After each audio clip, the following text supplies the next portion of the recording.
Oh, we are live. Back again, Warp and Woof Radio. We took off last week.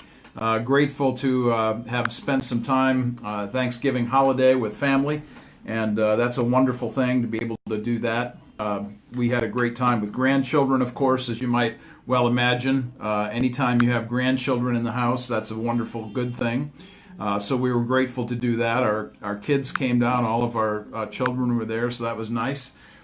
We got to spend some time with other folks here in the neighborhood, not the least of which, of course, is this person sitting next to me here this morning, Polly Riddell, who is our Chief Connections Officer, affectionately called the CCO of Warp and Woof Radio, as well as the Comenius Institute.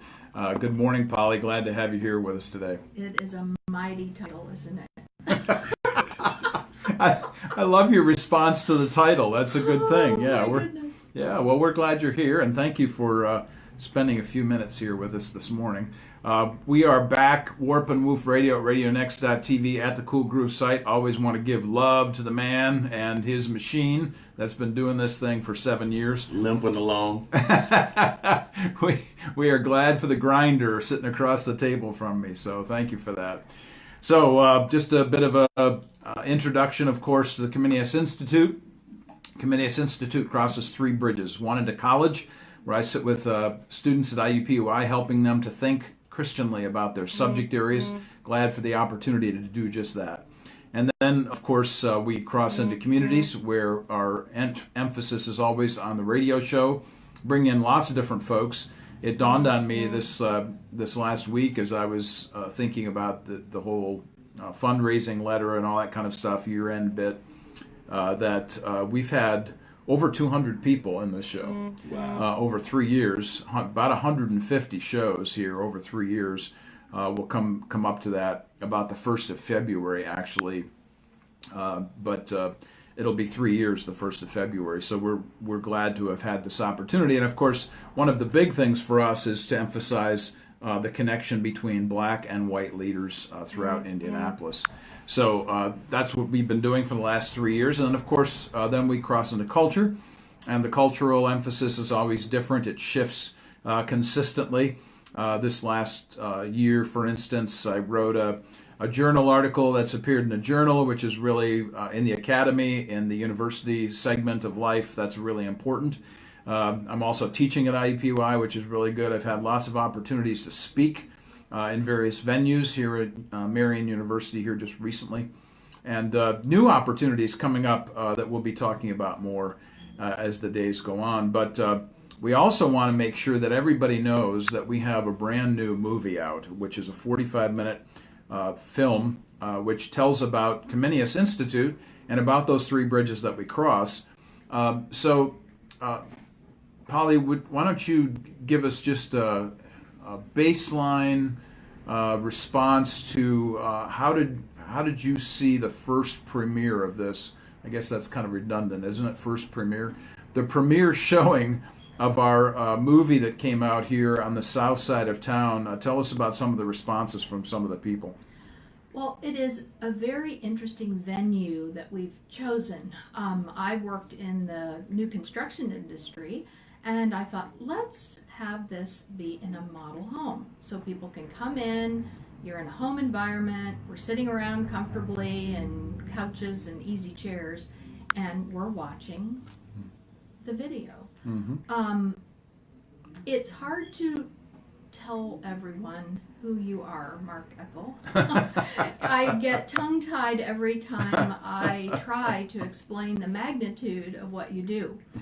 So the video, the movie, it shows it, and it's many interviews with students, with teachers, with community leaders, and it just gives you a beautiful view of all three bridges that you're crossing and all the people that are being impacted by Comenius. I really like the idea that you put this together at model homes, and we've had the conversation, of course, that's connected us to other model homes. In fact, we have the man who has whose name is on these model homes coming in this next week, being interviewed here the second hour at Warp and Woof Radio, which is Paul Estridge. And this next week, December 5th, we're actually having a showing of the film in Westfield, up on 151st and Ditch, as I recall. I don't remember the exact address at the moment, but if you want to tie into anything that we're doing there, check us out on social media, LinkedIn, also Facebook, Twitter. We've got all kinds of invites going out in those ways. And in fact, if you have any questions very specifically, feel free to shoot me an email. That's Eckel, ECKEL 1957 at Gmail, Eckel 1957 at Gmail, and just touch base with me about the possibility. And then we've got one coming up on the 15th of January, as I recall, yes, in Fishers, another Estridge model home in Fishers. We'll be looking for more of these kinds of opportunities in the months to come, but we're trying to do this around the city. So if those of you watching Facebook Live, those of you listening to the podcast after the fact or actually live at the moment, feel free to touch base with us about this. Maybe we could have one out in Avon. Maybe we could have one on Brownsburg on the west side of town. Maybe there's another possibility in the centerpiece of the city, actually where we are right now, those kinds of opportunities. So we're looking for those kinds of opportunities in and around Indianapolis. If you come up with anything like that, shoot a message to Polly, shoot a message to me. Josh Collingwood would also be a person to touch base with as well. And it was his work, of course, that not only sustains our websites and puts out the podcast every week, but he's the one who put together the documentary, so we're grateful for those things.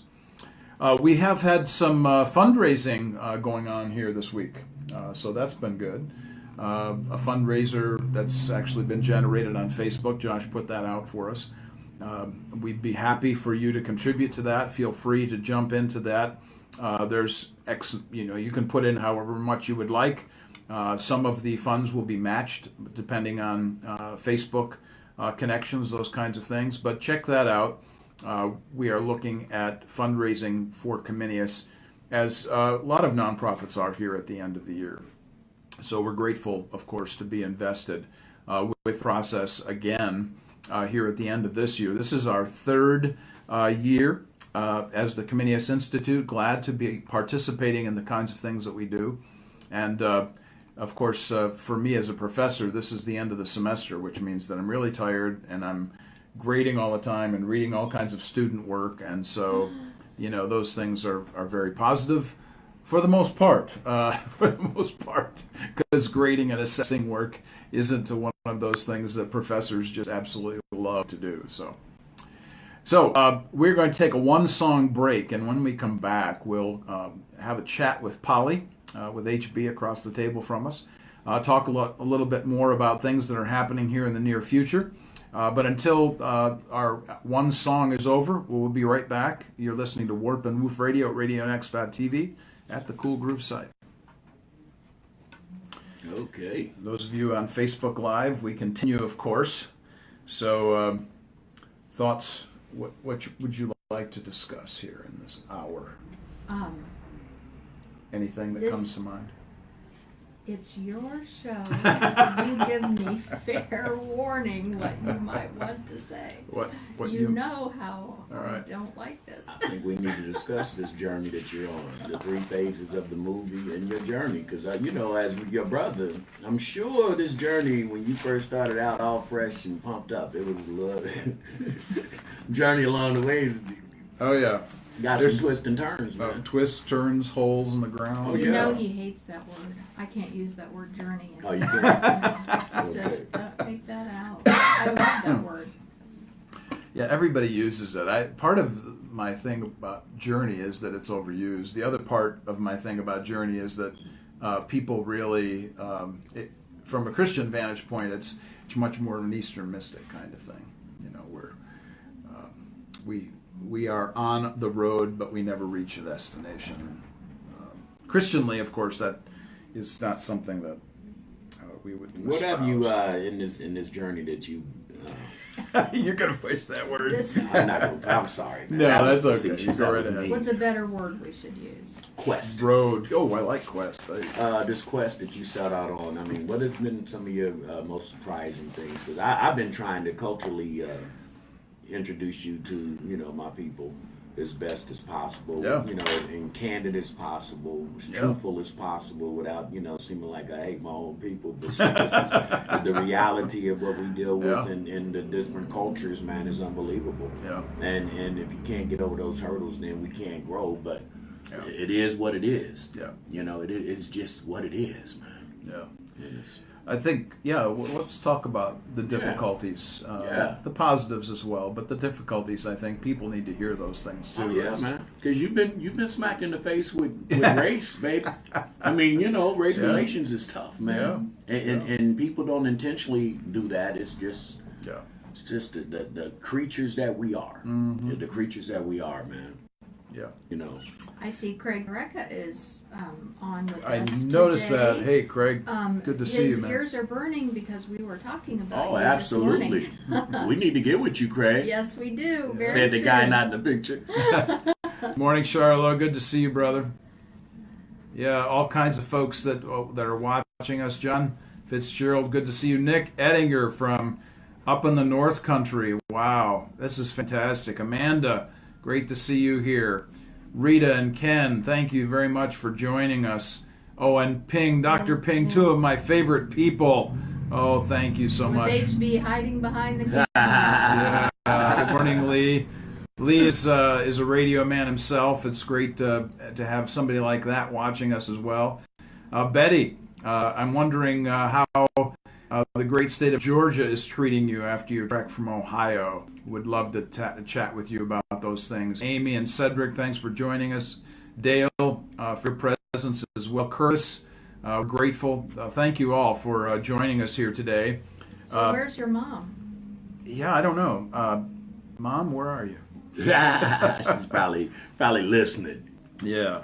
'Cause So- she just doesn't know that these are my twin brothers. Yeah. They're her twin sons, but The my pretty twin one gets brothers. on camera. Yeah, so you say, so you say. You about ready, man? Yeah, absolutely.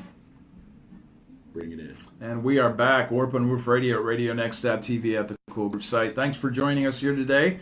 Those of you listening through earbuds at work or on your iPad or through your computer terminal or on your phones, thank you for joining us here today. We're going to be discussing in this first hour some of the rocks and holes in the ground and shrubbery and hedgerows that we've had to move through here in our quest, as my brother has suggested today. Our quest here in the Comenius Institute process here in the last 3 years as we started this nonprofit. So I'll just kind of make a few comments here, and y'all jump in at some juncture. I think, as I've understood this from the people, as I've watched other leaders talk with ed books and all that kind of stuff, I'm consistently convinced by them and just by the process that starting something brand new and specifically beginning a nonprofit from the ground up is probably one of the hardest jobs anybody's ever going to do. And I feel that every day. I feel the pressure of it. I feel once you've established something that you need to keep it going. The difficulty of that, I think that I face that every day. For the most part, most days are pretty good. I'm glad to do what I do. Sometimes, however, there are difficulties that I face, probably more often than not having to do with money, which is always a bummer. You know, always in the past I've had a job where you get paid a check and you know what you're expecting, and so you just go and do your job. Now my responsibility is I have to do my job and about 3 different phases of other jobs in order to keep this job, and then to raise money at the same time. So, I'm talking with a couple people here that actually know something about the grind, and as well as the difficulty of finances. So, what do y'all think about that? I'm glad you started there. And that's the first thing when I always talk to people about living their passion. The trade-off is the fact that you get to go do your thing every day, and you come home and you feel good about what you went to do, but that trade-off is you don't have this guaranteed income. And most of the time when you're doing things from a passion, they're meaningful, and that means they're not sexy. When they're not sexy, they don't pay. That's right. Yeah, I'm serious. When you're doing things to help other people, everybody pats you on the back, and it sounds good, and it's a feel-good story, but at the end of the day, no one wants to monetize your efforts. So those are the things when you dive into the world of nonprofit, in the world of starting your own business, that if you're not ready for that, you probably don't need to take the leap. And just be candid with yourself. You might want to find somebody, if you had the energy to do something, who can I go and be an agent to and keep your job and just be a part-time agent. But when you dive in full, head first, and it's time to go do this thing, those are the first things you have to really understand. It's not going to be a guarantee on when you get paid. It's not going to be a guarantee if you get paid. So it's tough, man. It's tough. But I'm at 60. Probably in my situation, I'm a little bit different because I've got a grown daughter. I'm kind of out here on my own, and the risk factor is not nearly as much as a grandfather with a wife and a house and stuff like that. So your situation is going to dictate your stress level as well. So, that's true. And frankly, one of the things that I've stressed about or struggled with actually has been the not just the financial issue, but the problem of not having other people around me. So from the beginning, that's HB has been here with me on the radio show. That's been very helpful, and of course bringing in all different kinds of people. You've introduced me to folks. I've introduced you to folks. We've had this interconnection, which has been really powerful and good. But I've really needed people that come alongside me to do the day-to-day work, the kinds of things that, frankly, in my brain lets stuff fall through the cracks, and I don't always listen well to the details. So that's why I'm really happy to know Polly, because Polly really helps out with some of the details here. So Polly, take off in that direction for us just for a moment and say a few words about the necessity of admin, detail work in whatever field, whether it be nonprofit or for-profit, doesn't really matter, and the kinds of things that you do for us at Comenius. Well, I love what you say. If your brain is letting things fall through the cracks, heaven only knows what my brain is doing, because mine has an official crack in it. And that's always been a challenge from a head injury many years ago. But I've been able to do admin work, love it. There's no end of non-paying jobs that I absolutely thrive on, but every business needs the administrative side. And that's not just typing and filing. Like for you, I'm connecting you with people, and that's what I absolutely love the most. I want to meet people, I want to hear their story, and then I think, oh, I've got to connect you with so-and-so. In most cases, it's, we need to get you on Mark's radio show. Ask me the next question, because Sure. I've gone off on a tangent. No, that's okay. That's good. I mean, you've hit the connections point. You've highlighted the idea that everybody needs administrative help. Certainly, that's going to be the key. And one of the big things, and the reason why I refer to you as I do, my Chief Connections Officer, is exactly that you bring people across our paths that make a difference to us. The issue of connecting with the model homes, let's stay with that for a moment, because that was a big deal. Honestly, when I mentioned to Paul Estridge, for instance, that you came up with this idea and we're going to run with this model home thing, I mean, literally, Paul stopped in his tracks and he said, it just really paused for a few seconds and then said, that's a really good idea. I think that's really powerful. Go ahead and say something about that. I know from where I have worked, you're always looking for ways to bring people into your community, and especially if these communities are tucked away where it's not exactly on the beaten path. Yes. These are beautiful homes. Everybody dreams about redecorating, building new. It just gives inspiration. And so when you can come into a beautiful place and then you get to learn something, I can't think of anything better. Yeah. But, it gets people out in the community. You're seeing new things. You're meeting new people. It's a great new experience. And hopefully we all win from that, because... Yeah, one of the things that really struck me as we talked about this was the obvious nature of the one-for-one transfer on this.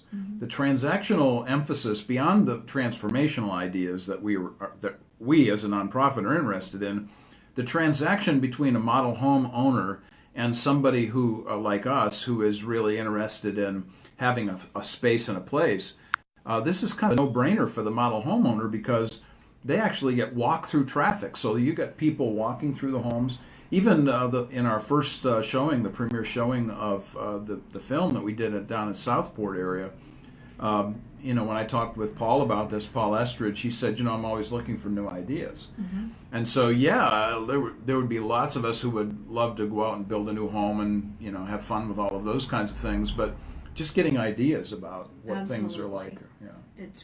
It is exciting, motivating, and I'd love to see if we could get a few other builders that Right. would like to share, their masterpieces and Right. let us have an evening there showing Yes. it to others. This would be nice, by the way. We should reach out to Pulte Homes. I wonder if there might be anybody listening to us or interested in Pulte. They've got homes all over the place, and I know they've got some great establishments over in the Zionsville area, in the northwest section, as well as really across the north side here of Indianapolis. So we'd be grateful for any kind of connections that you might have to this. Once again, hit us on social media. Polly and I are everywhere. HB is everywhere. Or shoot me an email message at eckel1957@gmail.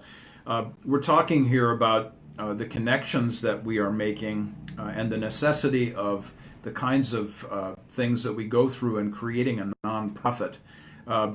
HB, from your vantage point, from your perspective, as you think about this, we kind of touched on the difficulty of finances, establishing yourself, realizing that everybody's at a different stage of life where we all have different kinds of needs. Let's talk, generally speaking, about the kinds of things that you see around the community that are beneficial to the community, and the kinds of folks that you've brought here to this particular program, and the cross interplay between let's just start with ethnicity. What have you seen as the benefit of having a radio show like this, where we constantly are having new guests in? I just think the continuous dialogue, to not be afraid to understand that we're just different, culturally different. But as far as ideas, wishes, and wants, we're so much alike. Everybody praises God, everybody eats hamburgers, everybody drinks Coke, and all that. And then the only thing that we really have a problem with is the atmosphere that surrounds the culture you grew up in. As I mentioned, there's just a way black people do things and the way black people are. And we can start going through the list of those things, but I know I grew up, music was on all the time. And every place I went, music was on. Every place we went to worship, music was playing. So music's part of, you said it, music is my first language. Well, that doesn't make me bad. Music is just my first language. Some people play dominoes all their life because their granddad was playing dominoes. Now they're a numbers guy because they play dominoes. It make them better or worse. So I think ethnicity, I think culture, I think all of these things that make us different are the beautiful part of living. For me, I laugh at it.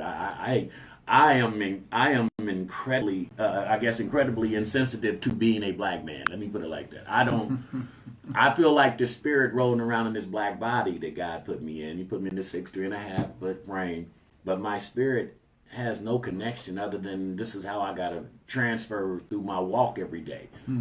So I'm free of that in a sense. But I watch it and it's funny and it's sad.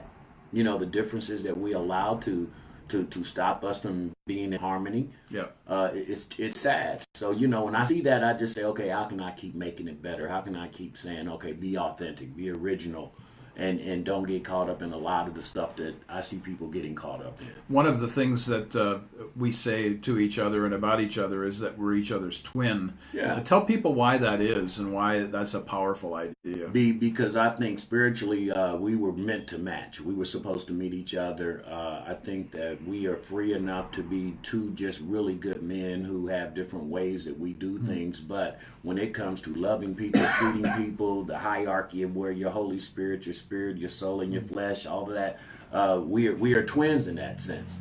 And I think our differences make us better, and I think our differences keeps it exciting. I know I'm raw, and I love it. I know I'm like abstract. Too much is too much, you know, and so those are good things though when you meet somebody who can tolerate it. You know, I don't have a lot of people that want to tolerate it. You know, a year ago, about this time is when I met you both, and I believe that you said, "Meet my twin brother, Mark Michael." And I looked at you for a moment, and I thought, "Okay, I want to hear more about this." And this is intriguing. This is wonderful.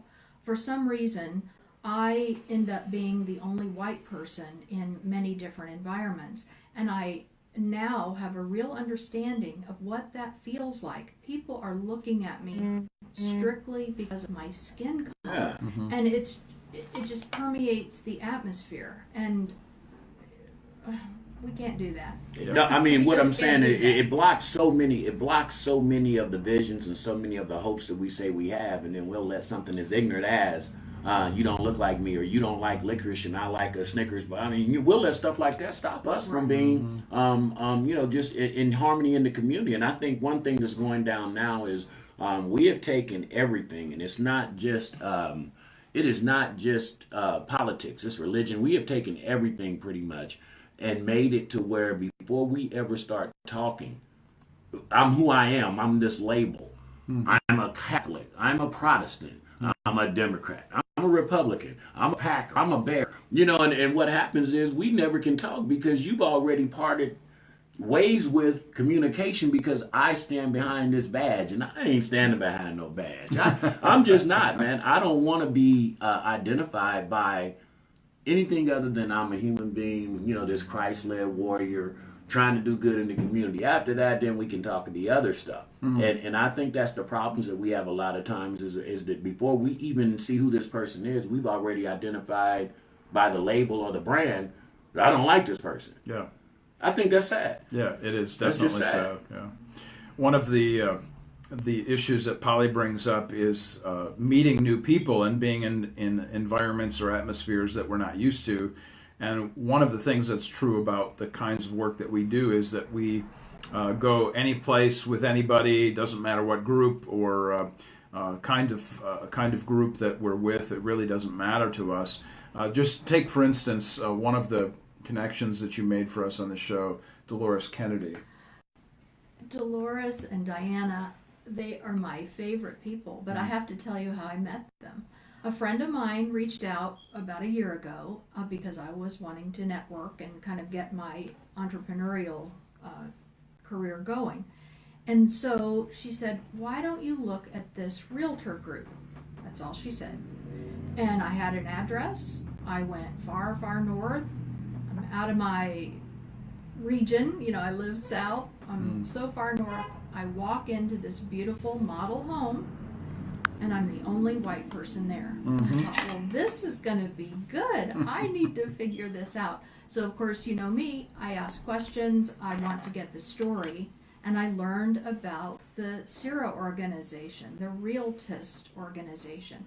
And I am so delighted that they could be on your show to explain what they had to go through. In my own lifetime, discrimination existed in this monumental capacity. They were not allowed to make a living as realtors. So they were segregated off, called something else, and they had to make their way. Walking into that environment where I'm looked at because of the color of my skin and, you know, eyes are kind of narrowing, looking at me. What if I had to experience that my whole life? It gives me a perspective that is just unbelievable. So we've become fast friends. I joined that organization. I love what they stand for. I don't know why they want me in there, but I'm so glad they accepted me. And we're going to do great things together. That is a good thing. You're listening to Warp and Woof Radio at RadioNext.TV at the Cool Groove site. We're going to be taking a one-song break, and when we come back, we're going to ask Polly. I'm giving her time now to consider these thoughts. We're going to ask Polly about her storytelling skills because, quite frankly, if we're going to talk about Comenius and the connections in community and so on, one of the keys is Polly's storytelling abilities. You're listening to Warp and Woof Radio. We'll be right back. So yeah, You storyteller. feel better now? I mean, it ain't bad, is it? Yeah. I know it ain't. I know you ain't got used to the ride yet, but it's cool. You doing good. I think you should be in the picture, though. Truly, you should. That's not my thing. I'm not TV cute. He's always telling me. He's always Radio telling me cute. I'm the pretty The one. pretty one. That's we all know that that's not necessarily the case either. By the way, hey, What are you thinking in terms of? just tell us story? about you tell stories. Yeah, that's all. Okay. You're good. Yeah. I will ask you again so that it's right at the front part of your brain so that we make sure that that's all good. Yeah. We need to talk about the last connection that you mentioned to me in an email here. Somebody that you just kind of went up to them at the Rainmakers event, and so we'll talk about that off air. But specifically, I was interested to see that this person was willing to come alongside us and help us out in terms of people. So that's really good. Yeah. So we'll talk more about those things. Let me see if I see Mom's icon on here. I see Josh and Chenille, and I see Dr. Ping is on, as well as a whole bunch of people waving at us. So I keep waving back at people, even though, frankly, when I take my glasses off, I can't see anymore. So there's that. Yeah, I'm gonna have to go in for that, lifetime corrective eye surgery or something. I don't know. Well, this is all new to me. Totally out of my element. Yeah, well, you're doing a great job. Just sit there and smile and see things through. And See, Mark asked that good. question again. I forgot. You forgot. Yeah, so we're going to have, for those of you hanging in here with us in Westfield, Fishers, wherever we go, we're going to be doing hors d'oeuvres and drinks and Q&A. But I should tell you that we're going to have some home-cooked hors d'oeuvres here coming up in Westfield. So you want to tell everybody what you're going to be making? Well, I love to cook, and I love good food.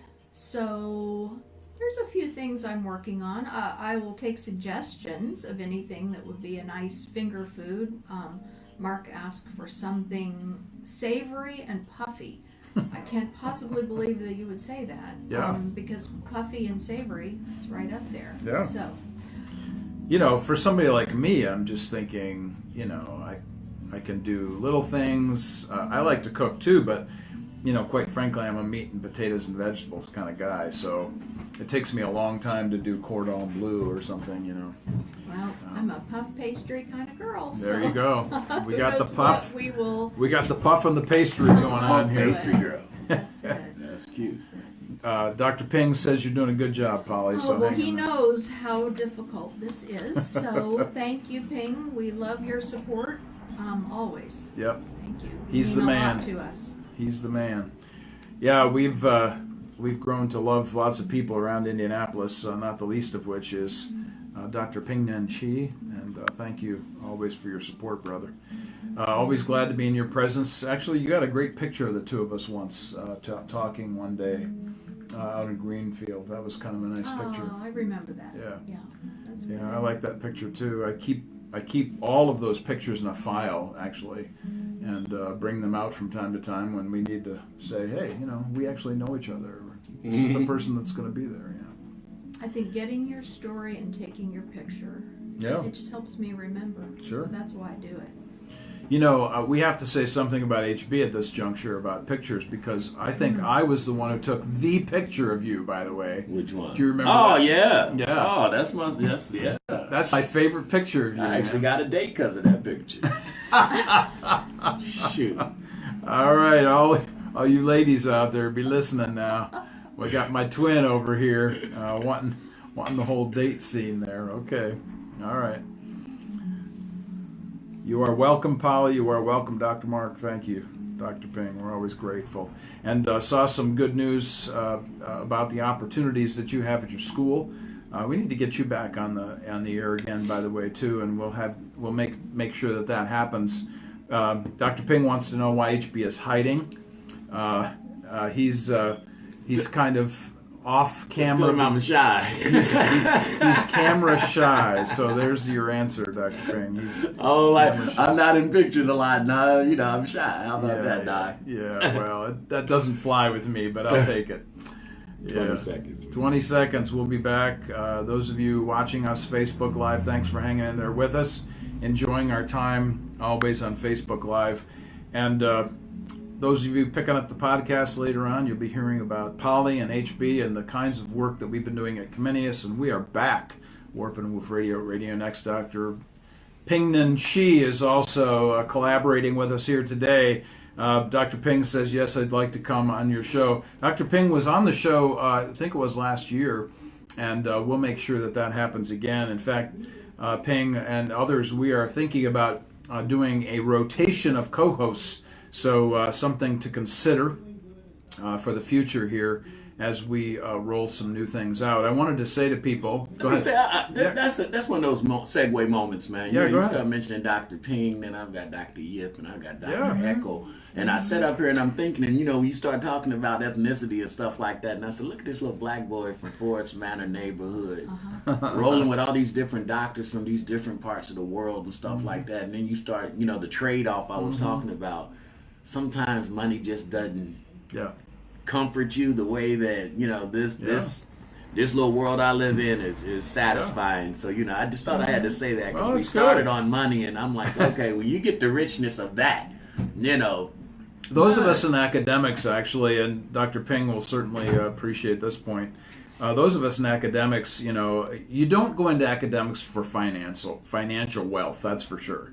And certainly as a junior high and senior high teacher for so many years, that certainly was true for me. I know it's true for Ping, true for many others here in the area.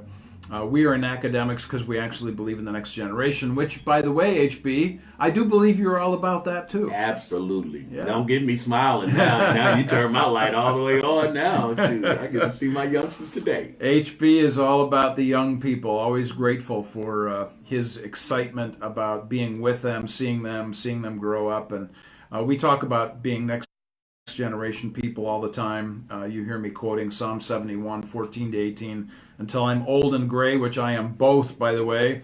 Old and gray, we will recite your mighty acts to the next generation, which is what we are doing. There's the segue, Polly, the whole issue of telling the next generation. One of the things that you bring to the table is you tell through story. So tell us a little bit about why you are so interested in telling people stories. I have been writing all my life, and it was usually just to document what was going on. Because of that car accident, and because of I used to be a little bit smart and could maybe keep pace with you, but that went away, and my career as a commercial real estate appraiser went away, and so I had to learn to do something else. Memory significantly went away, so I write to remember first and foremost. I take so many pictures to also remember, but then sometimes when something's taken away from you, something else kicks in. My curiosity and my love of people is what kicked in.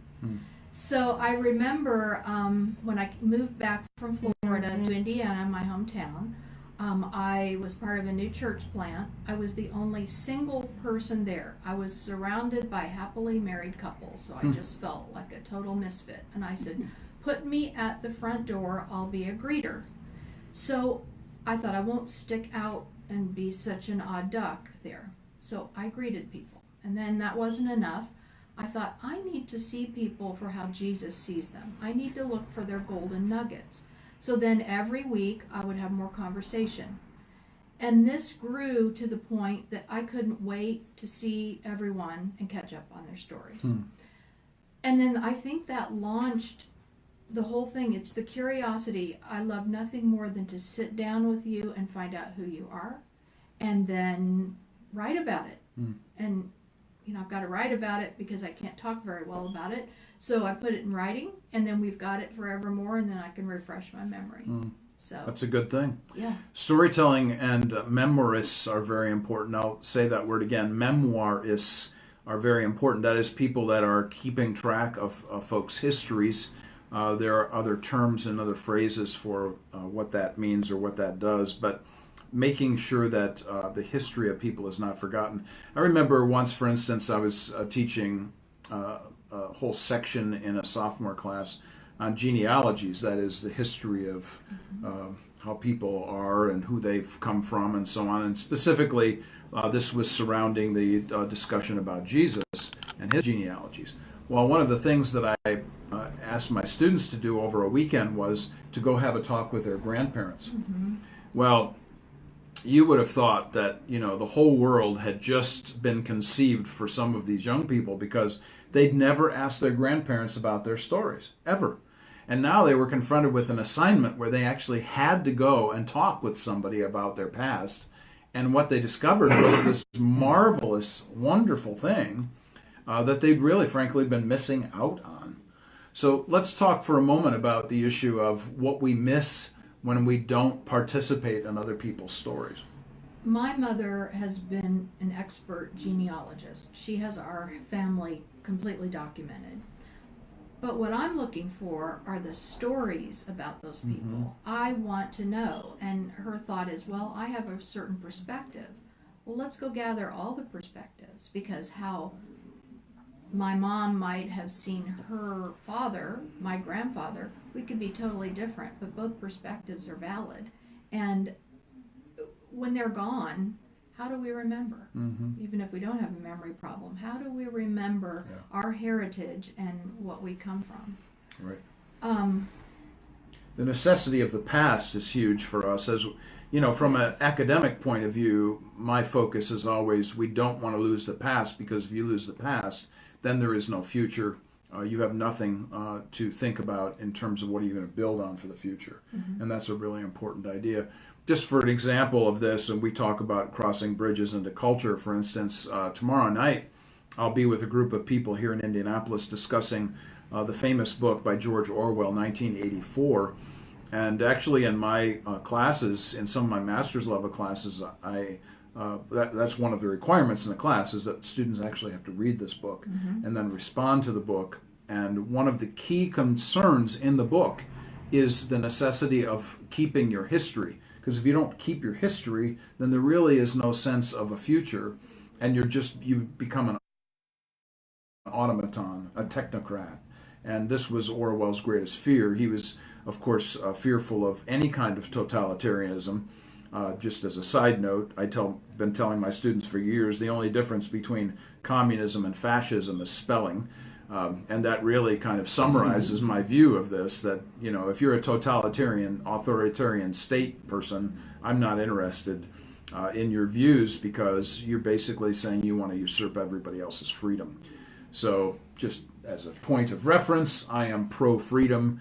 If you haven't figured that out, you know, in all of the times that you've seen me or heard me speak or seen me write about things. You know, when I sit back and listen, Mark, and, you know, everything is a teaching moment, learning moment, I think, you know, every day, I'm caught up in it. Yeah, I'm sorry, you know, if it's boring and I'm not learning anything, I was trying to move on. But when I was sitting here and listening to Polly talk about the history of, and listening to you talk about sending kids to talk to their grandfathers, and then I think about my culture and how fractured it is.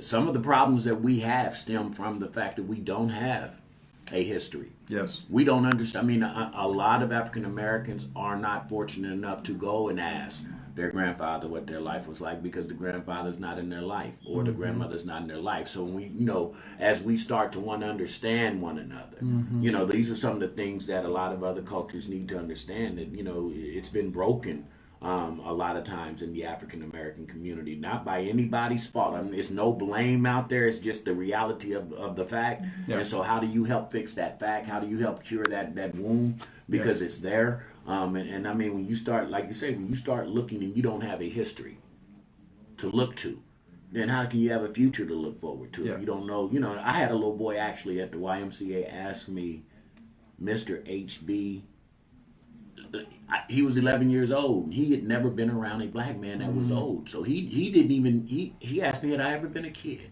Wow. 11 years old. Little brother, he was as sincere as he could be and asked me, had I ever been a kid? But nobody has ever been there to show him the gradual progression of aging, or young men become older black men. Nobody apparently had been around, else he wouldn't have asked that question. And I started to say, okay. So when I was listening to that dialogue, I said, that's another one to put into the chest of unity. Yeah, exactly. Because that can help build unity, because most people talk about it without even understanding that that's a crisis. If we have not understood, for instance, that people, let's say, for instance, their mom has died or their dad has died, or there's been a divorce, and because of the divorce, and kids are kind of separated from parental, a two-parent home, or maybe kids don't have a parent at all, and they've been orphaned or in some way put upon the responsibility of the state government, those kinds of things. We could go down a huge list of all of this. But once you're ripped out of the root, the soil of history, you're right, HB. There's just no place to go. And I think that if we were conscious of it, though, if everybody was conscious of it, then we wouldn't look at some little kid sometimes say, look at that little wild kid, or well, that kid probably doesn't have anybody taming him. How about that? The kids are born like beautiful little babies. That's the reason I'm so enamored in working with them, is because there's the chance to still mold. There's a chance to still give some wisdom to. There's a chance to still help create an identity if you didn't have a history or don't know the history. Build your own. That's kind of what I'm doing. My family's very unique. I love them all, but I was not placed in the middle of my family like most people. So I was almost like just out there in the wilderness, just figuring out how to make this thing happen. And once I figured out I can build my own identity, it's got a good and a bad thing to it, because this is what you get, when you start building your own foundation. But the truth of the matter is, there's something to hang your hat on every day. There's something to live for every day. There's a reason to be every day. And I just think that we don't look at that. Those simple things, we don't look at it. We want to be judgmental instead of saying, wow, why is that baby acting like that? Yeah. Step back a little bit and give everybody some space and grace, and help them to understand that life isn't always just normal. I've always wondered, what is the definition of normal? I don't even use the word anymore. When I work with the autistic children, my plea is to make them as most socially functional as possible, because we're not normal. We're just able to go out and deal with people in a social setting. Right. We are all tilted some kind of way, in a strange kind of way, but we can get together and do this for an hour or two, and go about your way. But some people who have issues, and some children who have issues, they need to be taught how to act in a social setting. Now that's not normal. Yeah, that's right. We aren't born knowing how to do these things. No, we're not. And that's back to that point we were just making. If you're not taught for 5 years how to act in a social place, and church, for the African American community, church used to be that place. But now we don't go to church that much. So if you don't go to church, where is your child getting the behavior necessary that when they go into this big institution called school, that they know how to act, they know when to sit down, they know that this bell ringing means it's time. But if you're, like you say, Paulie, if you're not taught that, you just don't pick that up. That's not something you just innately you pick up. If you're thirsty, you need water. Right. But this isn't that. Josh Collingwood adds his comment here. I think the word normal is a setting on my washing machine. Absolutely. Thanks, Josh. Appreciate that good word. That is absolutely right. Yeah, that's right. And maybe we did a bit more of the gentle cycle, along the way there. That might be a help to us as well. And the kindness. Kindness and respect and generosity. Oh, my word. We're starting to get into biblical concepts here. Look out. You're listening to Warp and Woof Radio, RadioNX.TV at the Cool Groove site. We're going to be taking a 2-song break. And when we come back at the top of the next hour, we will continue our conversation. Warp and Woof Radio, RadioNX.TV at the Cool Groove site. We'll be right back. We ain't getting more back. Yeah, here we are. So Facebook Live, thanks for hanging in there with us. Dr. Ping, by the way, wants us to know that he lived in 1984, which of course he did in China. Yeah, that's a whole story. So, Dr. Ping, when you come on as co-host here, you want to come on for a couple weeks, 3 weeks, be a co-host. That would be lovely, and we could talk about 1984 and your experience in China. Actually, that might be kind of a nice thing to do. We also want to make sure that we hear other people's stories, and maybe that would be a a way to encourage folks to consider being on the show themselves, is to come and just simply tell their story. You know, one of the great things about NPR, as much as I might grate my teeth about their political views at times, I must say that they have some of the great programming, especially on Saturday nights. And I would say that the Moth Radio Hour is one of my favorites. Mm-hmm. The Moth Radio Hour, for those of you who might not be sure, is actually an hour-long radio show where stories are told. And so the concept of story is really important. People coming on a show to simply tell their tale, whatever that might be, whatever show it is that they're engaged with, doesn't really matter. Or, I'm sorry, story they're engaged with, doesn't matter. If it's compelling, if it's personal, if it's relevant, if it's enveloping other people, I think all of that stuff matters. And I can say that these guys make you feel very comfortable, and you might be terrified and feel terrorized at this, but you can get through it. There you go. You can get through it. See, we're real easy to get along with, HB and I, and real easy to make a comment, in your general direction that will benefit others, we hope. Melody McGuire says, this was a great show. Thank you, Dr. Ping Chief, for sharing. And always, Dr. Ping, doesn't matter if you're on the show physically or not, we're always grateful for your comments. One of the things I've got to get better at is kind of actually responding to people's comments when they pop up here, which means that I have to put my glasses on and not be so vain. What you need is a young person to be doing all of this while you're doing your thing. Oh, no. It's all I can do to kind of keep track of it. I'm not it. No, there's significant gray hair under this color. I'm just as old as he is. Dr. Ping says it's hard for Americans to understand the evilness of totalitarianism disguised as socialism or democracy. Absolutely. Here, Dr. Ping. Yeah, I should show you some of the writings of some of my students about this. I'm sure you would concur. We'll have to talk about my definition of totalitarianism, that fascism and communism, the only difference is spelling. So we should maybe have a conversation about Orwell's points of view. I've been reading a biography about Orwell this week, just kind of refreshing my memory about the man. And man, he went through some awfulness. Went to the Spanish Wars before World War II started. Was shot, actually. Had a wound in his neck for the rest of his life. It really led to a lifetime, actually. He died early, died as a young man, actually. The sadness of that. But nonetheless, I think anytime you think about the freedoms that we have in this country, the titanic freedoms that we have, people around the world, that's the reason why we have immigration problems, is because a lot of folks want to come here and be in this kind of free society. That's a good thing. All right, I think we need to do the pictures like you always do at break, because we need to we on the break document right this. Yeah, we're on break. Yeah. I got you guys already. No, So- the three of us. Oh, really? You're part of the show. Okay. Yeah. Yeah. You want to do the rose between two thorns here? I got you. I know how to do this. You know how to do this from across the table? Come on, shut up. Veteran of this stuff. Oh, look at you! Look at you! There we go. Oh, how you like that, Bob? You are so good, man. You are so good. He Smooth. is good at this. Smooth man over there. Now, what about talking about your new initiative? I mean, I think this is fabulous. Hi, Cody. Oh, we can definitely do that. I'm more interested in listening to you guys talk. I'm learning. Not I talk all the time, so I like listening, and I'm learning because see, here's part of this conversation that we're having. When we start talking about cultural differences and ethnicities and stuff like that. African Americans, man, all greatness comes from the greatest pain. Like when you were just talking about Orwell, and it amazes me that there is a segment of the population that marvel at people who've overcome trauma or whatever it might be to be great. I'm like, shit, everybody I know has overcome something. Yep.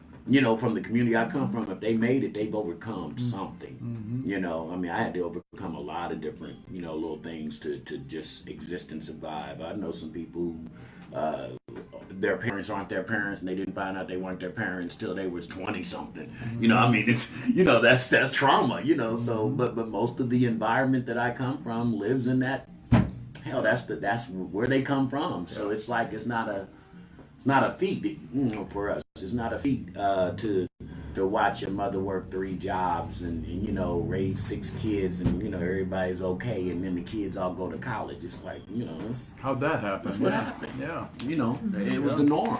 Yeah. And so, you know, it builds a different kind of tenacity. You know, going to work man, getting up and having to go do this every day is, man, I'm waking up at 5 o'clock like my grandma used to wake me up, and I'm going to get it every day, knowing ain't nothing coming to get me.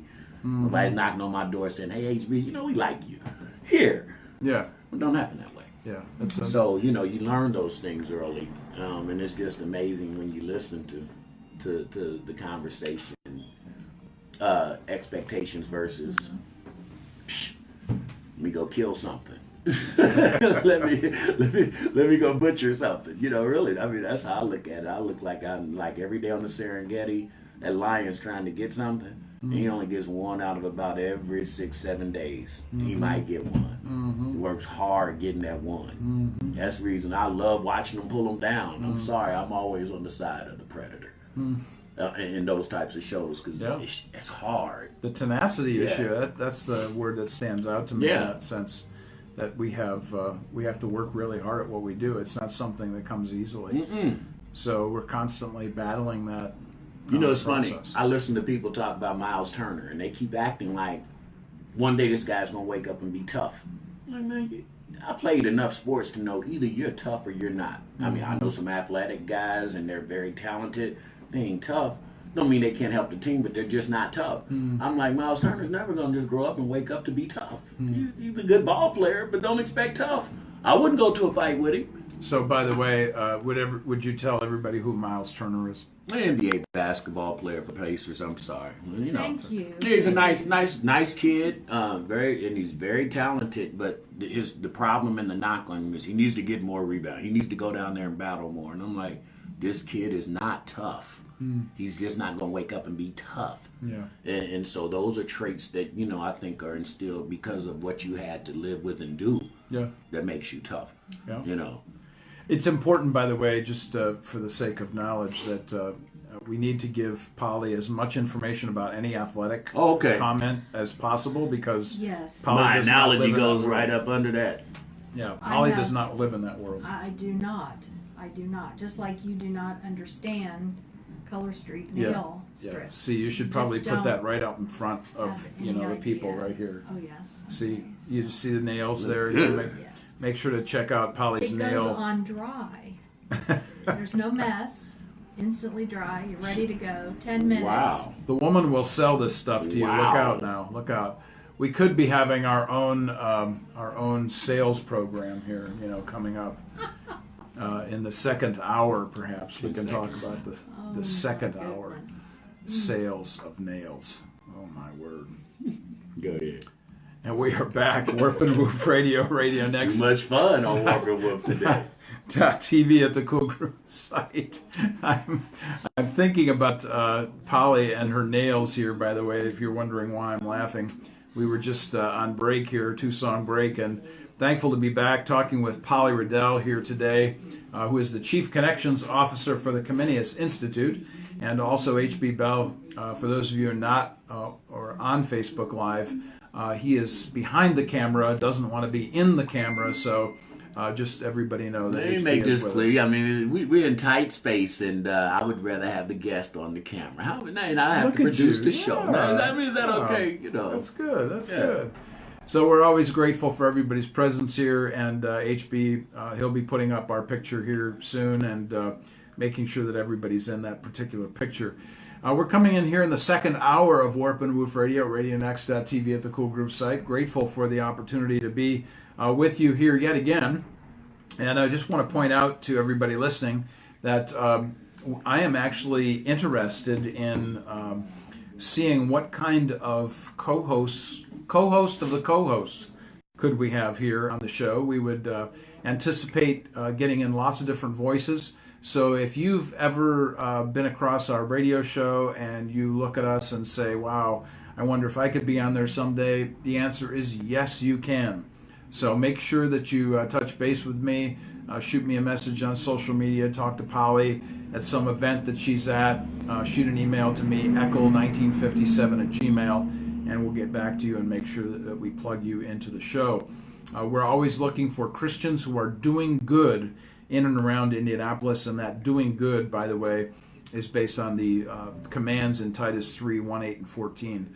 Do good, do good, do good. I was just talking with somebody yesterday about this issue. In fact, down in Indianapolis, having coffee with Javier, who is this full professor doctor at IU Medical Center, and a wonderful conversation I was having with Javier.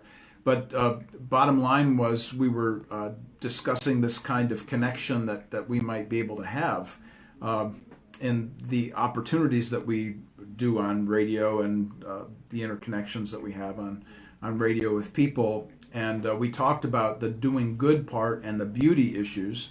And one of the things he said was that they're in this new facility that they're putting together. We talked about the whole human health issue.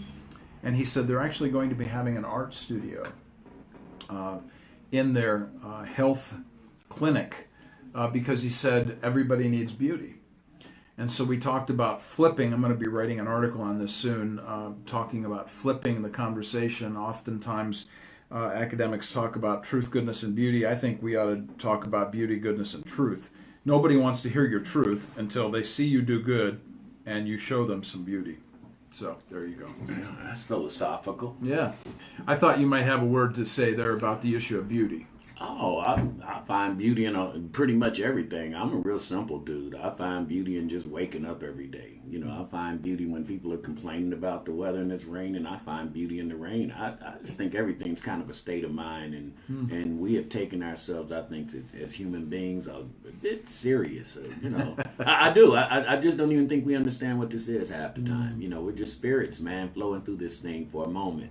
And our job is to see how well we can, you know, mesh and merge together when it's time to.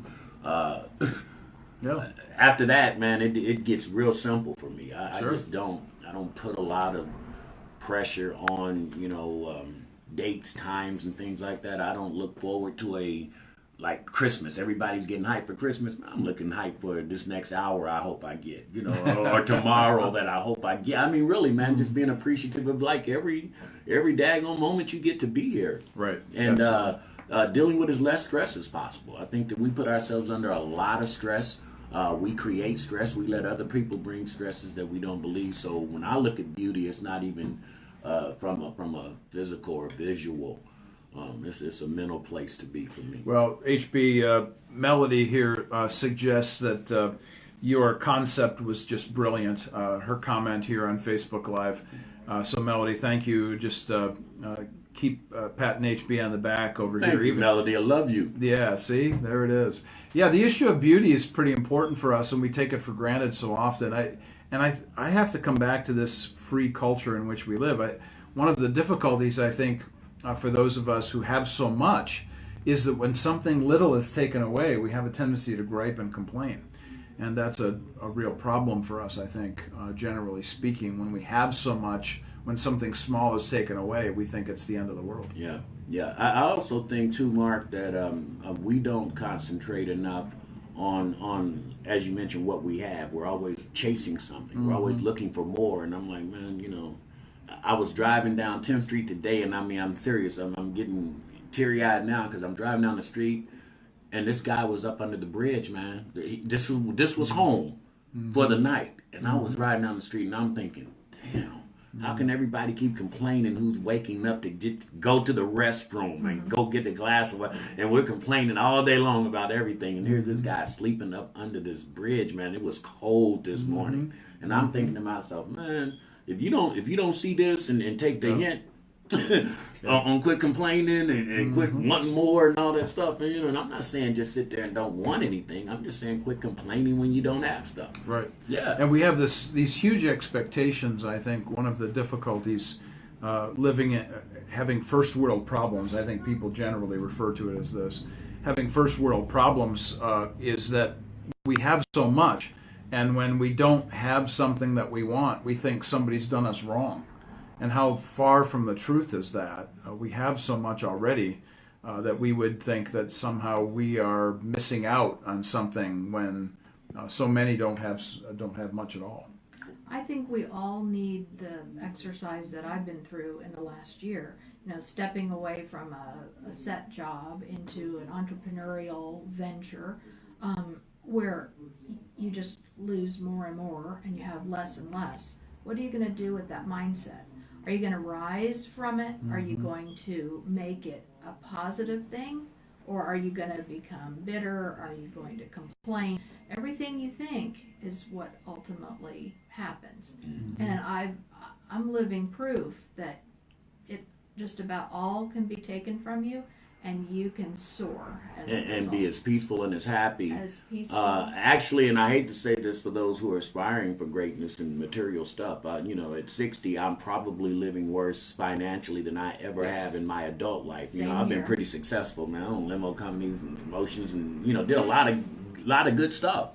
But I have never been in a place like I am right now, just as far as like identity is in check, spirituality is in check, Only thing I ain't got in check is a check.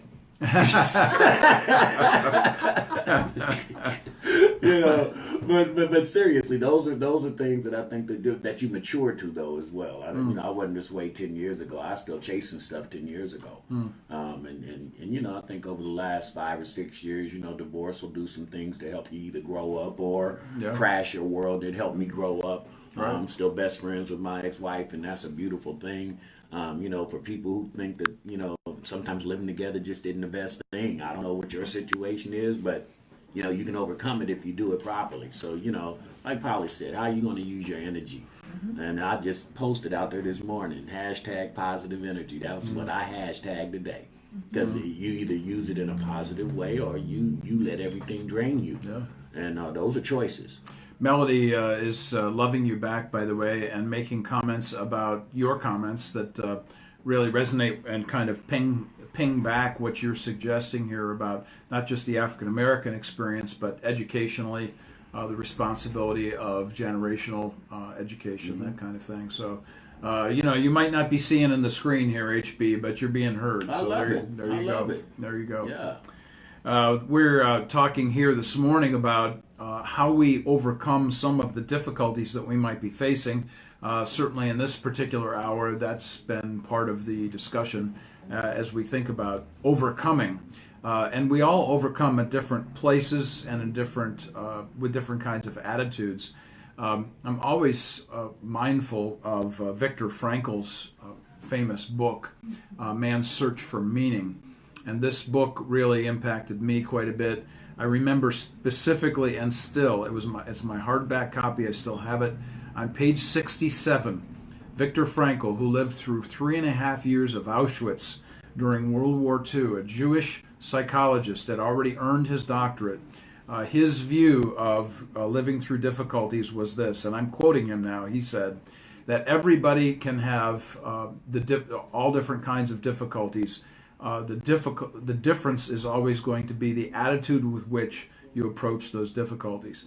So HB, there it is from an Auschwitz survivor, somebody like a Viktor Frankl, who then, by the way, turned right around and his book was published in 1947, just 2 years after the war. He was released from Auschwitz, obviously, but his book is fantastic, very important. That statement, your attitude with which you encounter the difficulties, that's what this is really all about that we're talking about here. Well, you're listening to Warp and Woof Radio, RadioNext.tv at the Cool Groove site. We're going to take a one-song break. When we come back, we'll be discussing overcoming more obstacles, the difficulties that we face. You're listening to three entrepreneurs here this morning at Warp and Woof Radio. We'll be right back. Now, I want to, before we get off this air today, I want to find out pro and con, your most interesting experiences so far in taking this step down from Fishers, trying to meet these brothers and deal with these brothers. Yeah, sure. Because really, I mean, I'm sure some of it's been surprising, and some of it's been, sure, encouraging and discouraging at the same time. Right, yeah. Before I make any comment about that, Melody says that she loves that book by Viktor Frankl. So thanks, Melody, for hanging in there with us. Melody's on it, man. Yeah. We need to get Melody on the show. Yeah, come on over, Melody. Yeah. We'd be happy to have you here. Matter of fact, it might be Yeah, there you go. people who's responding. Yeah, that's bring right. it in here. Let's talk about come on in, sit down next to us. We can have a talk about the kinds of things that are of interest to you as a Christian who is doing good in the community. And Melody certainly would welcome you in that regard. HB's just kind of thrown something here at me. We'll continue it here in the next segment, I'm sure. But his question has to do with interacting with brothers, and by that he means African American men and the African American community. And my response to that, I'll just say initially that growing up, even though I grew up in the country, I played football with a lot of black brothers who, you know, when you're playing football, they are your brothers. It doesn't matter. Then that helps in your track down there. If you hadn't done that, it probably would have been a lot tougher. Well, see, here's a story. I mean, as soon as I think about that, I think about this story. I grew up in a high school where there were 2,000 people in my high school. My graduating class was over 500. And I remember playing football, but some people, of course, they don't like you for whatever reason. And 4 guys cornered me in a hallway one day. And so I'm ready to throw down with 4 guys. And right around the corner comes my brother, who just happened to be black. But it didn't matter, because as soon as they saw him, and now it's 2-on-4, it's a whole different ball game, And so the issue that we're facing here, I think, is once again a human issue. That yes, there are differences of ethnicity. You have to cross the street. You have to knock on somebody else's door. But when you're going through battles, whatever the battle might be, you don't care what color skin somebody's got across the street from you. That does not matter at all. What matters is, are they on your side? And if they're ponying up next to you, then that's a good thing. And that's a little bit different than people who aren't working with you in the team set mindset. Just dealing with people individually, as you have had to encounter in your good deed. No, I'm serious. Because what I found, here's the funniest thing that I found out. Sometimes people don't like you when you're trying to help them. Oh, isn't that the truth? Man, I've tried to help so many people that don't like me now that it is the most alarming thing in this world to figure out, damn, you never did one thing for me, and now you got attitude with me. How is that? Where'd that come about? So it's amazing. So most of the times when you go into this servant arena, all you can do is just go try to serve and do good, because man, you're not getting any rewards back. You're not getting any personal. It's not going to be that. And that's when you're kind of free, that I'm doing this for you and it's not for me. And I don't even care if you don't like it. I know you need it. And just keep going to do it. I don't, but it's amazing. It is amazing to watch the reaction to people who are in need, or people that you're trying to benefit and help. And I've been watching you grow up a little bit. I told Polly, didn't I tell you we went to lunch last week, and I told her he'll be all right. Sometimes a good old butt whooping, if it don't kill you, it just makes you stronger. Well, stuff happens, that's for sure. And you're either going to get up in the morning and put one foot in front of the other, or you're going to do something else, and the other option isn't a good one. So we don't want that to happen here for us. So those of you out there listening, thank you for engaging with us. We certainly would love to talk with you more about this kind of opportunity. Melody back here with us. I thought I heard HB's voice before. I was a pop-up guest, 38th Street Library, when I first started working. Absolutely. At Auntie Mam's Child Development Center 2 years ago. Oh my God! Yeah, there you go. Yeah. Love that sister, man. All right. So Melody, you heard that. Let's bring this thing together and make sure that this happens down here. We have our radio show every Wednesday from 10 until noon. So let's see what we can do about making connections and get you on the air here. That'd be lovely. That'd be good. She's sharp, man. Yeah. See, Melody, she's doing some good stuff over there. Yeah, that's good. Making sure our babies have them. Yeah. I'm telling you, that's what I'm talking about. All right, let's make it happen. I was actually talking with somebody yesterday, the person who kind of takes care of our rooms at IUPOI, and you get to know folks pretty quickly. And we are back, Warp and Woof Radio, RadioNext.tv at the Cool Groove site. Wow, I got tongue-tied there for just a second. Because you're so smooth. I mean, you're riffing.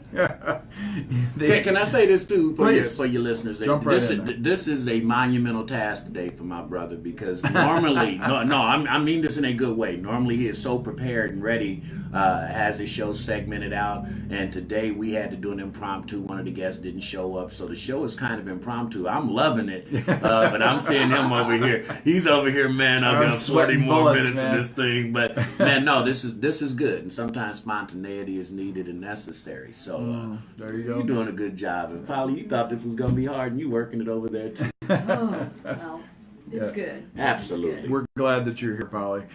We were talking here, Facebook Live, and for those of you just joining us back here on the radio show, we were talking about the kinds of connections that we make with people, and I was fascinated. This just happened yesterday to me when I'm teaching down at IUPUI.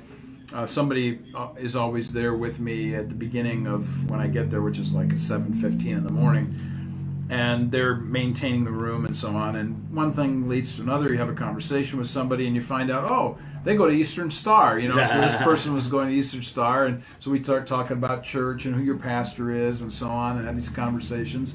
And it really doesn't take an awful lot, honestly. You just have to start asking people questions, and maybe it takes 2 or 3, and folks start opening up and. They start getting interested in the things that you're asking them. Polly, tell us about your perspective on this when you think about meeting people perhaps for the first time. When you meet them for the first time, how is it that they respond to your questions? What is it that draws them in? I'm so interested in what they do. And that's usually my first question. What do you do? And then no matter what it is, I'm always interested, and that leads to another question and another. And then I start thinking, well, who might they need to meet? Because I think, synergy is a beautiful thing. I love talking to people. I really do. Not being recorded, but other than that. We're going to be archiving this, by the way. Yes. You're going to be in an archive someplace in digital land, someplace in the air. Yeah, so Polly's really good, by the way, at telling stories and asking questions. So if you want your story told, this woman right here is the person to see and let her ask you questions. I remember the first time you sat down with me and asked me questions, and I remember one of the first questions was, why do you want me to tell your story? Because you're already a writer. So it was an interesting comment to make, I think, as I think back about that. And then the second thing I ask you is, how do you make a living? And you burst out laughing. We're still laughing. Burst out laughing. Yeah, that's right. Well, when I reflect back on that, I didn't have any idea who you were. You just came up to me and said, I'd like for you to write my story. And so I went into this completely cold, no clue who you were. And then only afterwards did I realize, oh my goodness, this man no more needs me to write his story than the man in the moon. You are such an accomplished author, and you have 1,000 written pieces on your website. So it was excruciatingly painful. I did condense you down to 1,000 words, but they weren't my words, and we didn't ever even publish that story. And finally, in the end, I said, you know what? How I really need to write this? I need to just talk about my impressions of you. And I said, this wouldn't be a professional business piece. And you just looked at me and you said, what are you waiting for? Who doesn't want to hear about themselves through the lens of Polly Riddell? Well, that's right. I do bring up interesting perspective. It's going to be my viewpoint of what I observed. My typical protocol is sit down, talk to you for a couple hours, and then I come away with an impression, and that's the direction I go with the story. The favorite stories, though, Those are the transformational stories where God has taken a life, turned it completely around. Just the other day, you remember Danny Marquez, Youth for Christ, that was a guest on your show. I got to hear his story. He wants me to write some stories of the people he's impacting. This is my most favorite thing. How has God transformed you? Yeah. Yeah. Those miracles. Yeah, and that's not something to be lightly shoved aside. I don't know that we really appreciate storytellers. We certainly don't pay them very well.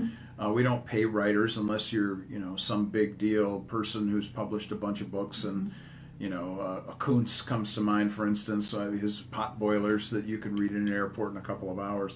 But I'm thinking about the kinds of things that people do to make ends meet. And I suppose, HB, we should probably come to the question that you had that you wanted to address the second hour. And that is, how do I, as a white man, deal with the kinds of things that you deal with as a black man, but more to the point of how did I grow and how did I get into this? So go ahead. I'll be a little more clear on that. Yeah, I want to know, you set out on a very, very intentional mission to say, I'm going to take my white self out of Fishers, Indiana, and come meet some black people. I'm just going to make it my mission. So that's different than what I meet white people every day, and I'm just HB, and you either like me or not. I'm not making an intentional statement.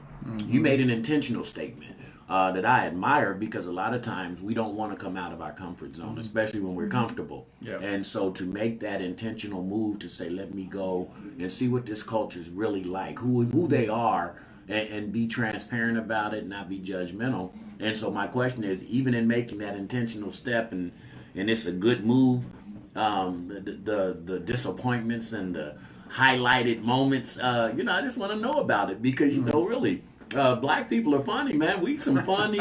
we are a trip as a culture. We have a lot of reasons to be. I embrace it and I love it, but we can be a bit tough to deal with. Yeah. So in your quest coming down here from Hamilton County, go over some of the experiences, good and bad. I'll tell you some experiences, good and bad. I'll mention the bad ones first. Yeah. I think it's most difficult for me to interact with people, and regardless of skin color. But I certainly have felt this in the black community sometimes, where people automatically put that label on me, as you well suggested earlier. They put a label on me that because I'm a white man, I'm automatically a conservative Republican, for instance. Nothing could be further from the truth in terms of just simply being a label. I mean, if anybody's interested, by the way, in this, you can go to my website, warpandwoof.org, and just type politics into the search line. And probably the most famous of anything that I've written on the web had thousands of hits on this, which was when I said, I'm a conservative, I'm a liberal, I'm a socialist, I'm a libertarian, and I talked about all of the good things that were true about all of these different viewpoints. And I think that's what really motivates me the most, is to see what is the piece of truth in anybody's idea, and then say, here's how I can see this as cohesive under the lordship of Jesus, Colossians 1:17. So that's the negative experience, where people just automatically think, just like I'm sure white people automatically think about black people, well, that must be a liberal Democrat or whatever, fill in the blank. And there ends the relationship, because you never talked or never got to meet or never got to say, hey, I like that team in New England too. No, I'm serious, but we'll let those things. That's what I'm talking about. That one little sliver chance of hope that we have now to merge and talk about something. Even the differences will probably bring you closer together, because nothing's that different. Right. That's my point. Nothing is just that different. Yeah, that's really true. So you think people are just assuming that you're a Trump supporter, basically? Yeah, exactly. Yeah, people do assume those kinds of things, and that's a real sadness, I think, to me. Whether or not you're a Trump supporter or not is not the point. Well, let me say this to your Facebook audience. Yeah, I'm a brother, and I have two black men that I know right now that are some of the closest brothers in my life, and they think Donald Trump is the absolute answer. So it ain't I don't think that, I just don't think that this is a black-white thing. I just think that it's whatever you feel and whatever your beliefs are.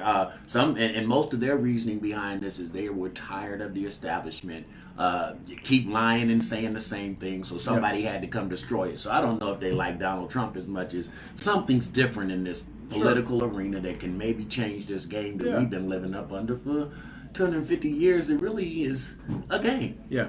And in some sense, the man has certainly tossed a hand grenade in the middle of the room, that's for sure. Absolutely. And I know that's a violent metaphor, but there you are. Anyway, so let me suggest, I've said something about sometimes people look at you and label you. It's true with anybody, by the way. But I'll say some of the good things. One of the things that I've loved about my relationships with African Americans, and specifically African American men, let me speak to that issue first, is the wonder, for instance, of a Reverend Harrison, who automatically accepted who I was. I accepted who he was. We just hit it off. They wanted me to be on their show. I wanted to be on I wanted them on my show. It was just a natural crossover event, because the baseline, bottom line for us was our love for each other in Christ. That was the crucial moment and the crucial concern for us as Christians. When I meet African American women who are as excited about just pick nails, I'll just pick nails. I just love the fact that people get excited and passionate about whatever. I don't care what it is that you're excited about. So when I meet people who are automatically excited and energized, it doesn't matter to me. I think that's really cool. So those are just two examples, very simple examples. Yeah. I think on that vein, and I'm serious, man, I think the African American woman is the strongest, most dominating, most beautiful creature God ever created. I mean, when black men think they've been through hell, and then we start talking about the black women who had to go through the hell they went through and still overcoming, as you mentioned, always engaging, always. Man, I work with more women. I can't, men, you can't get men to do anything. And the women will come around and they'll just figure out, how do I fit in, HB? What do you need me to do? And that's the essence of what we should be as a people. And I watch my sisters, and I'm proud about my sisters. I love my sisters. They're dominant individuals. Yeah. We're grateful for that, and it reminds me, Polly, that just to suggest that your experience, stepping into CIRA, for instance, that kind of opportunity that you've had, tell us about your response when you meet African American women who are excited and passionate and so on about who they are and what they do. Well, a selfie stick started the whole thing. Here's how it was. I went to a wedding of a dear friend of mine, Reverend Samuel Murray. And again, I'm the only white person in the church, just about. And there was a woman standing there with a selfie stick, and she looked like she was having so much fun. And I thought, well, I don't even know what this is. So I'm bold, and I don't mind walking up to perfect strangers. And so I walked up to her, and I said, can you tell me what this is and how it works? So she whirls around, she got us in a picture, and that's how we became friends. And then she had a radio show. That's the first time I've ever heard of such a thing. I want you on the radio show. And I thought, oh no, what have I done? So we just became friends. And there was no need to think about color. She was an exciting, interesting person. We may differ on all of these things you've just been talking about, but I don't give two hoots about politics, and you know what I think about football. I do not think about football. So I'm looking more, who is the person? What are they about? What do they stand for? I don't look for the things that can divide us. I look for the things that can unite us. And every one of us are going to feel the same emotions. There's no different. We bleed the same color. When you take all the skin away and you look at that skeleton. Well, what I say, Dr. Mark, all the time, I've never been in the hospital and somebody said, give me a pint of Puerto Rican blood. Give me a pint of African American blood. No, it's give me a pint of B type B blood, you know, and that's the reality. And I think if we just strip it down to that basic, simple conversation, then we wouldn't be so caught up on it, although it is a topic of conversation all the time. And as we continue to talk about it, hopefully people can make laughs of it. And because I know culturally, you got to go home sometime to Robin and just crack the heck up when you watch brothers. Because see, for instance, brothers go to concerts. They'll go get dressed up like they're going to the biggest ball in the world. White guys will wear jeans and a sweater, and they want to be as comfortable as they can be. And so when you go, I went to the Stevie Wonder concert, and it was at Banker's Life, and it was just the funniest thing. All kinds of people, all races of people, grandfathers with their grandkids telling them you got to come see Stevie Wonder. So I mean, the place was full. But that dynamic I just talked about was so funny. Watching all these different people from their culture come in and how they dressed and stuff. Because I mean, really, the brothers was dressed like it was the annual event of the year. I mean, from fur coats to gay, everything. And I'm thinking to myself, this is too funny, you know. And I just found humor in it, just looking at this is what we do as a culture. This is what they do as a culture. And so what? But everybody, when Stevie Wonder started playing, none of that mattered. Yeah, because none of of the it music. mattered. The music made everybody just come together. But I was sitting watching people on their seats, and I said, "Look at this. This is too hilarious." You know. But those, I told those, I'm, you know, I don't take much from me. So those are the kind of things that just make me laugh and happy. One of my students, I remember this like it was yesterday, talking about clothing. An African American man who I knew was a pastor, and he would come in all different kinds of colors of suits. So, you know, it could be red one week, purple the next week, green, you know, all different kinds. And I said, so how many suits do you have? I was not ready for the answer. He has 40 suits in his closet. 40, HB.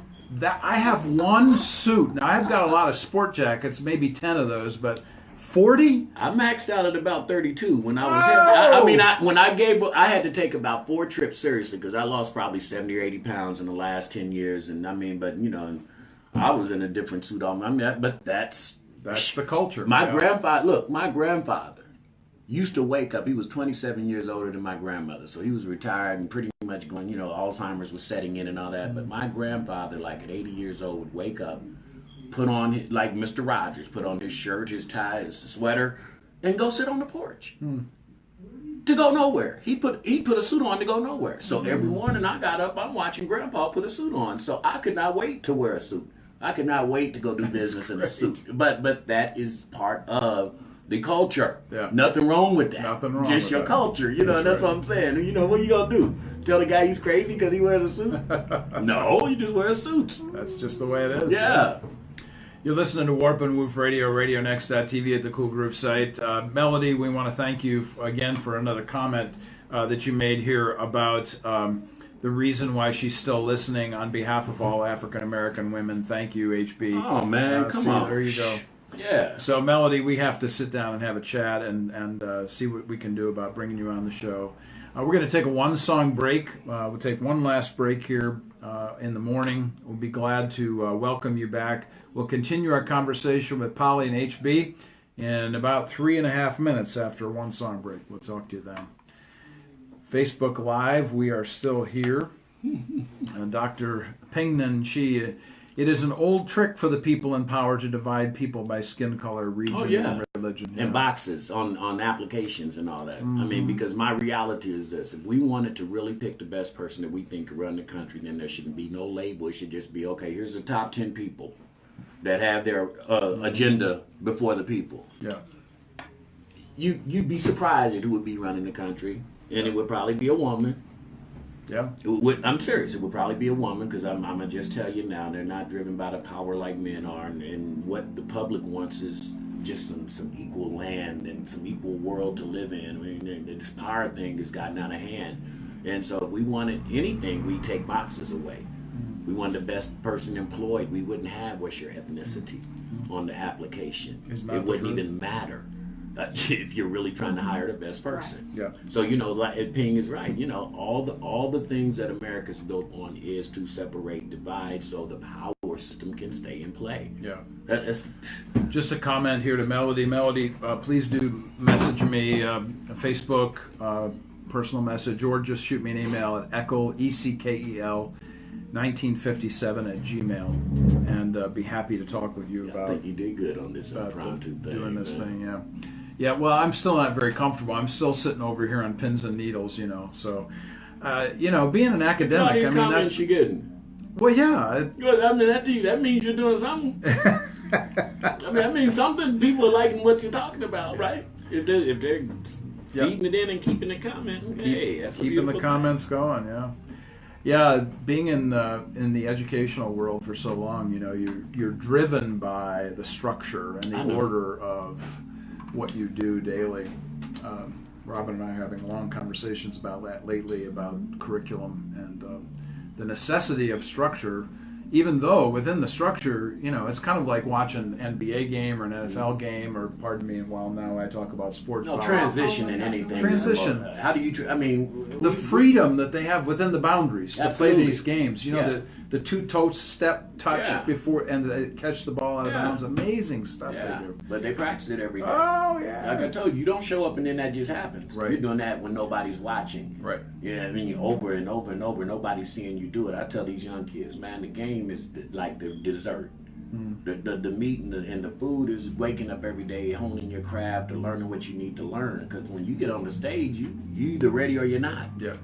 You either ready or you're not, and you don't get ready on the stage. Yeah.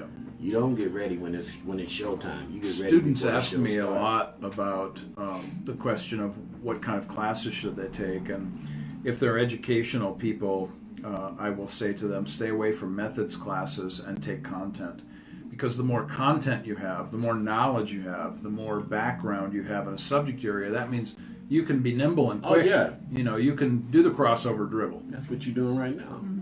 And transition is huge. I even think, the more Montessori schools need to be on display. I don't know what Dr. Ping thinks about that, but man, we need to hear what our kids are asking for so we can teach them better. We're too busy trying to feed some stuff they're not interested in. I can give them the same lesson that the teacher has by listening to what it is that moves them and how they want to hear it. Because sometimes we're sending stuff they don't want to hear. One of the things that I told my students at IUPUI was that my job was to inspire them to be writers.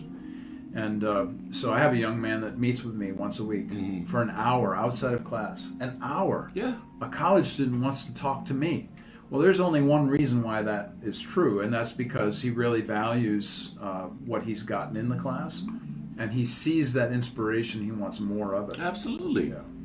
Yeah, and that's the obligation now, bro. Yeah. I mean, I've got several people that I've worked with like that, and just said, "Come here, man. I got an hour for you every time." Richard.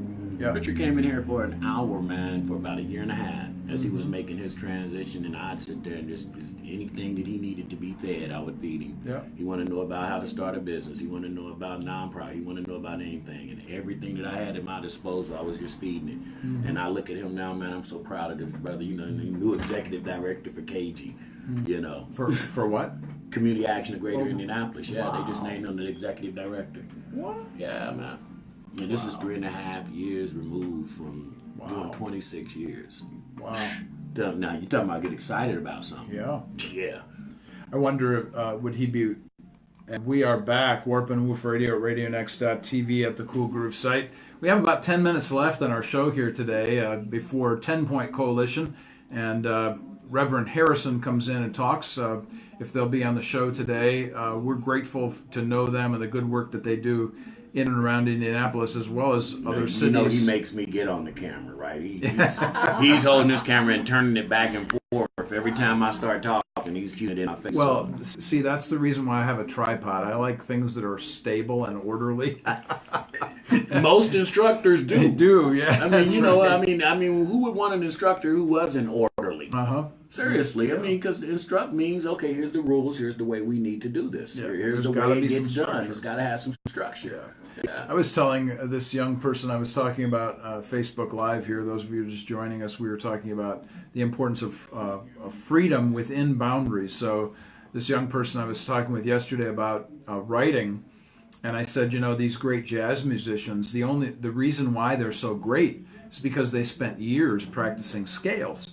Well, you have to have the foundation in the way in which the music is presented so that you can then riff on the scale. Yeah. But if you don't know the scales, then you ain't doing no riffing. You ain't doing no riffing. Yeah, and that's what I'm saying. You know the scales as an instructor. That's the reason it was good for you to riff today. How about that, Dizzy? Yeah, we're ripping up the riffing. That's for sure. Yeah. That's for sure. Oh, but this is good because a lot of times, Mark, when you do your show, and it is so effective the way you have it set up, but sometimes they need to know the artist of that show. And, you never really had a chance just to be asked questions or just to freestyle and, carry conversation on about just Dr. Mark Eckel. Because, number one, when you hear doctor, and a couple of things that you said, you think that most black people think you're this when you walk in, and I'll guarantee you it ain't politics.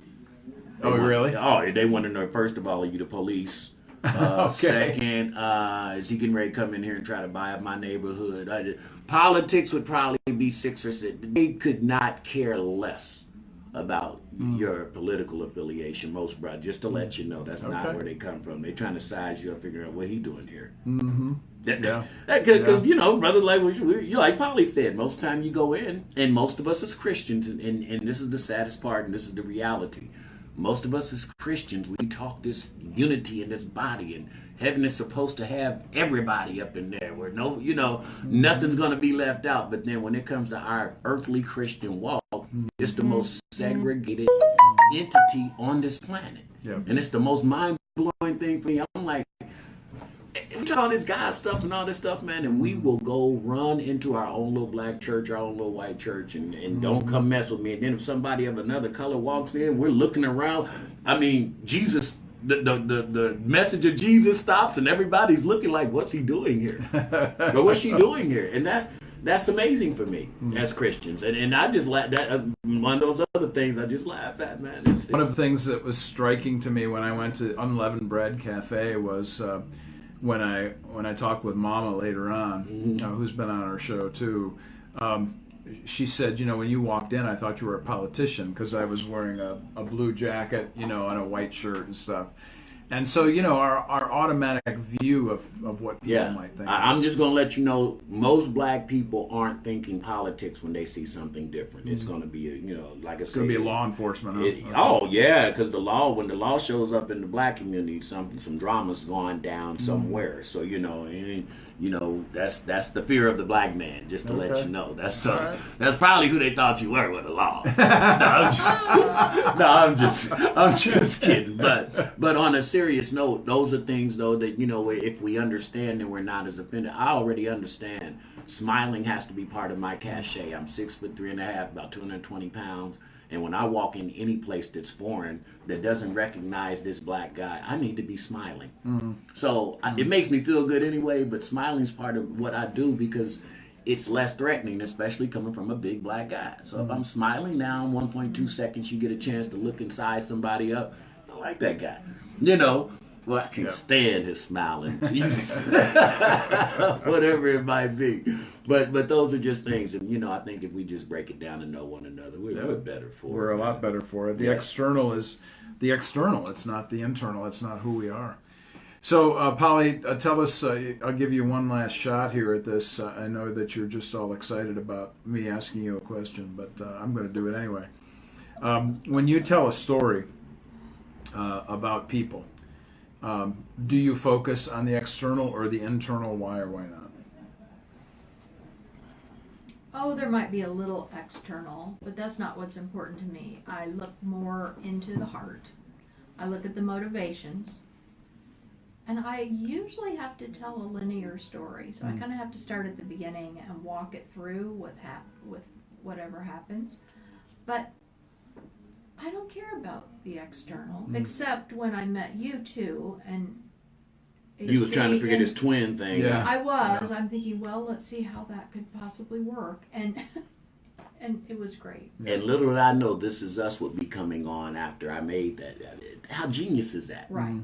The sitcom, not sitcom, but the television series This Is Us. Have you seen it? Yeah. Okay, Polly acts like she hasn't seen it. No. Well, it's a set of triplets, and one of them's a brother who was kind of adopted at birth, and so the three of them grew up as triplets with one black dude, one white dude, and one sister. So Yeah. Here we are then. Here we this is are. us. Yeah, this is us. But if And that is this is us. but, you think of the year that we have known each other, and it's just been an acceptance of everybody in their own role, what they do. There's never been anything else, and that's what I think is so important. Yeah. We got some stuff that probably doesn't need to be talked about on Facebook or this internet radio station. I could go into, but I respect Mark too much to, Thank you. That's very generous. you know. Well, one of the things that people want to know when they meet me, and you were talking about the issue of being a doctor. One of the questions is your doctorate in something that helps people? Yeah. Yeah. Absolutely. I've been asked that question, and I always laugh. And I say, well, it depends on what you mean by help, I suppose. Most people, when they hear the word doctor, they automatically think of a medical doctor.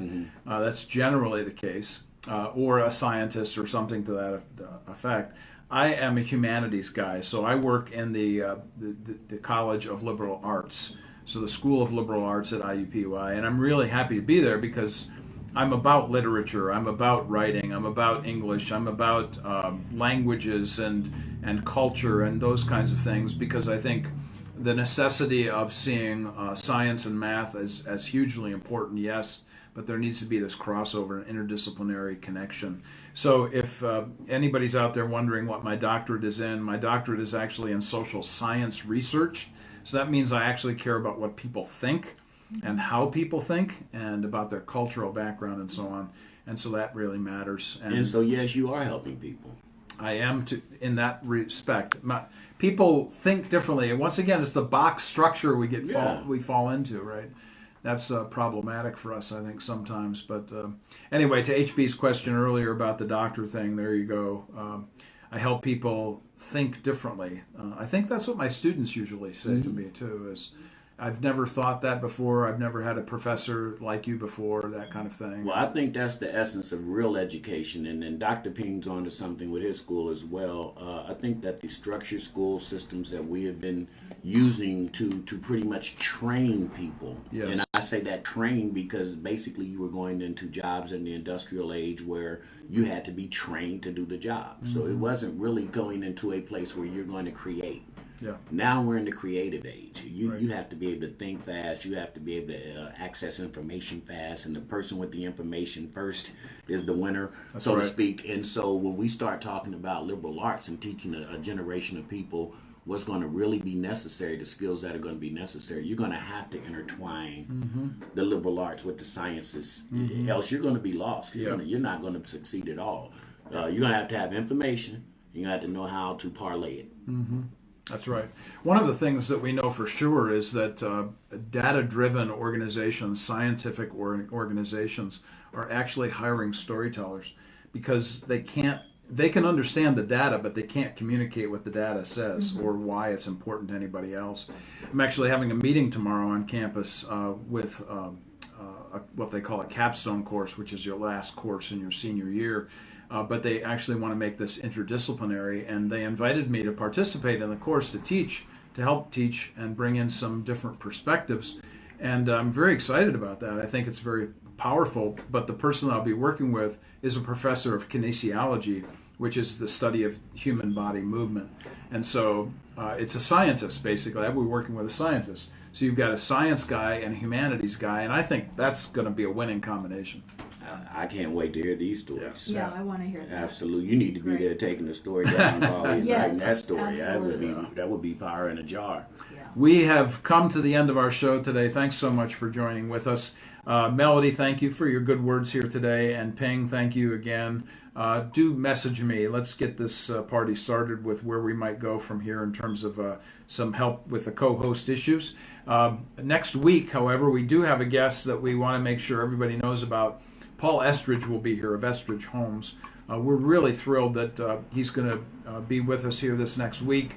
As I mentioned at the top of the first hour, we're looking at doing some very important and unique work with our new 45-minute movie that talks about Comenius, and we're actually showing it at Model Homes. And Paul Estridge has graciously opened 2 of those, one in Westfield, one in Fishers. The next showing is the 5th of December, this next Wednesday evening. and we're looking forward to that in Westfield. If you have an interest in coming to be a part of that, shoot me a message. Once again, my email is Eckel, ECKEL 1957 at Gmail, or I'm all over social media. Just shoot me a message at LinkedIn, Twitter, or on Facebook. Polly Riddell, thank you so much for joining with us here today and answering a few questions. I lived through it. This is You great. lived through it. What a way to say that. And HB behind the camera, thank you again, brother, for being Always, with me. man, always. We're going to break here for 10 Point Coalition coming in next. You've been listening to Warp and Woof Radio at RadioNext.tv at the Cool Groove site. We'll be back again next week.